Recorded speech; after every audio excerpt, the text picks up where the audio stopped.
Nyom adiosia. Onyankopon wasum yen agu.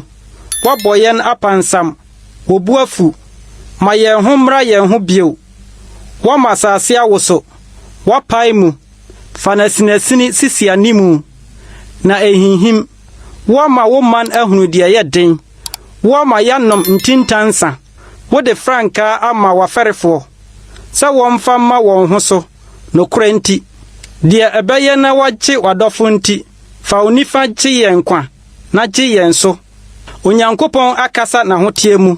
Medi awrusie. Meche sikan mu. Na mesusu sukot bonwa.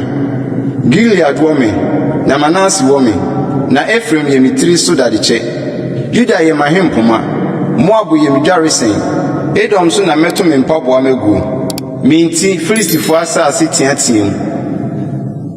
Hwan na wode me bekọ krodenden no mu? Hwan na obeja me akọ Edom? Anya wo Onyankopon na wasum yen aguo yi. Na wo Onyankopon ne yen dom ankọ. Beboa yen ahohia mu. Na onipa moa ye okwa. Ye de Onyankopon na beye maniniye. Na ono na obetietia yen ahohiahia fo so.